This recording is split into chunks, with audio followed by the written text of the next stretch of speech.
Hello, this is Professor Werwath. I wanted to put together a quick video on what I will call career support or career pursuits for MEM students, some tips and some tricks and some pointers for people who are just getting started in the process. So let's just jump right in.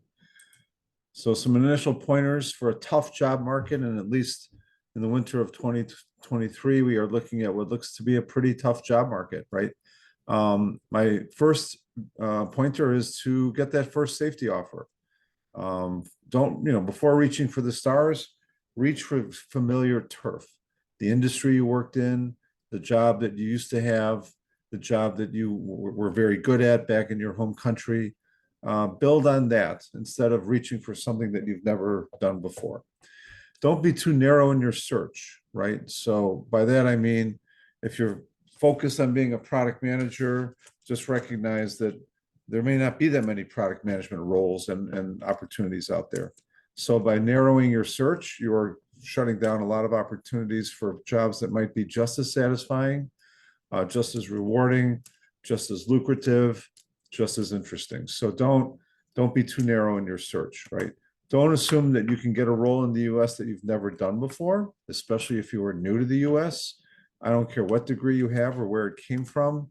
People want to build on your experience. And then I think what will eventually happen is your schooling and your education will take you within that company to that next role. I've seen people who took on a job that was an internship that was very, I guess, mundane, perhaps a little bit boring, and they turned it into something wonderful because they had project management skills or product management skills, and they quickly moved up within the organization. So don't assume that the job that you interview for is your final job in the company. It's quite likely you will grow within that company very, very quickly, especially with your schooling from Northwestern. Recognize that many roles are similar to each other, okay? Systems engineer, very prevalent in the medical device industry, aerospace industry, and others. Pre-sales engineer, right? This is focused on a single customer, a single bid, a single opportunity. Brand manager, right? Marketing manager, project manager versus product manager. I'm not saying these are all necessarily interchangeable, but they have very close similarities to each other. So if you're focused on being one, recognize that you might have skills for another. And the things that make a good product manager in one industry might make you a great systems engineer in another industry. Recognize also some roles don't exist by the same name in certain industries, right? So again, in aerospace, they don't have product managers, right? In medical device, they don't have product managers. So just keep that in mind. Some jobs don't exist until they do. What do I mean by that? Well, you could be looking at job descriptions and saying, well, none of these interest me, or none of these work for me, or maybe they're all being filled, or maybe I'm too late to the game. You start talking to the right people, they can all open up the job description and open up a new job rec. If you're the right person for them, they will find a way to hire you. And some of the best positions for our students were positions that never really existed until they started talking to the hiring manager. So, and lastly, some companies say they don't sponsor until you recognize and discover that they do sponsor. When do they sponsor? Under certain conditions, for certain people, under certain situations. So if you are that indispensable to the company, they will find a way to sponsor you, right? So some basic steps to follow, right? First of all, develop a clear personal pitch for yourself. Can you describe who you are, what your skills are, what you're good at, what your training is, in a very succinct and I was going to say assertive way, but I think you need to be professional about it, and you have to be confident about it. So I'll use the word confident instead of assertive, right? So be confident in yourself, confident in what you've done, confident in what you can do, and be able to be concise to do it in 20 seconds, 30 seconds, 10 seconds if you have to, right? So secondly, update your resume. And please, everyone says my resume is not ready, my resume is not perfect. It will probably never be perfect. You might need different versions of your resume, one for one type of job versus another, one that emphasizes one aspect of your career versus another. So beware, you might need multiple versions of your resume, and just be ready to go at a moment's notice. If you see an opening, go for it. Do not think that, oh, this is the holidays, I don't want to bother people during the holidays. You're submitting to a company that has posted a job. If it's over the holidays, it's because they need somebody over the holidays, or this is their window of opportunity. You don't want to miss it. So don't hold back. Don't use the holidays or any other excuse to not submit an application. Update your LinkedIn profile. Remember to keep it current at all times. Assume that whoever is looking at you, whoever is hiring you, whoever has already hired you is still looking at your LinkedIn profile.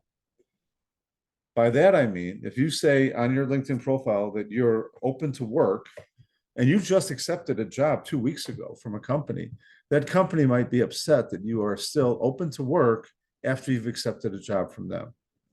And I've seen situations where people had job offers rescinded because they were continued to be open to work. In other words, still looking for a job after they accepted a job from a company. In this country, that's considered bad form. You've accepted a job, you've committed to a job, you're not still looking for a job, okay? Choose an industry or company where you have some experience, right? So this gets to building on what you've done, building on your success, building on your skills, building on where you've been and what industry you've worked in. So choose that industry or company where you have some experience, find contacts that are alum of NU that work there, and reach out to them. How do you do that? Well, I think I've mentioned this before.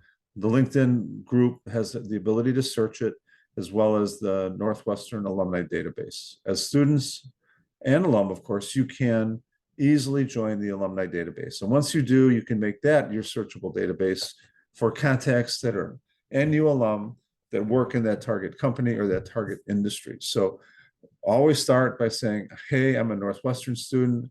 I wanted to reach out to you because I'm interested in your industry, your company, or the role, okay? So use that.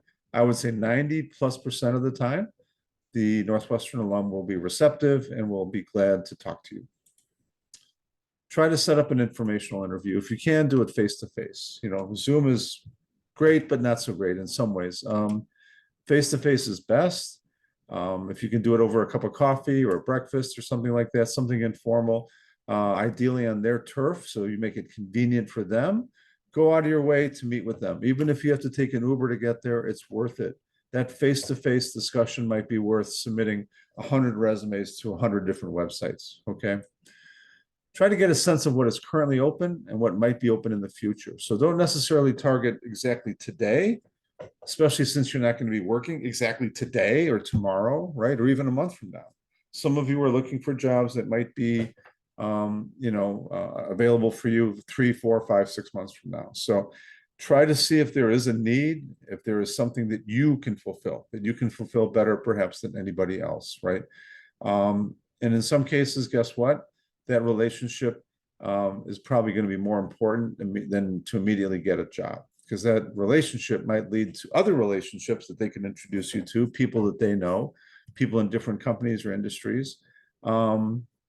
And it could lead to perhaps a long-term opportunity with the company they're with, right?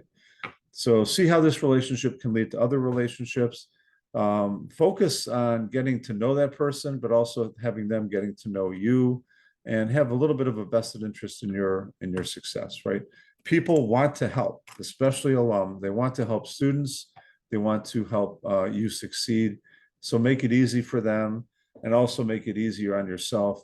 And don't be too dismissive, right? People are very dismissive of opportunities, right?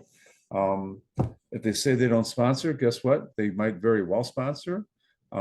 If they say they don't have an opening today, that doesn't mean they won't have an opening tomorrow. So hopefully this has been helpful to you. I'm expecting you all to have updated resumes and LinkedIn profiles and be out there actively networking as a bare minimum, right, as of December 1st. And why December 1st? By then, your fall quarter classes are substantially complete. You should be able to freely start jumping into the job market and start pursuing these opportunities, okay? With that, I wish you all the best of luck. Feel free to set up a meeting with me if you want to dive into more details. Thank you.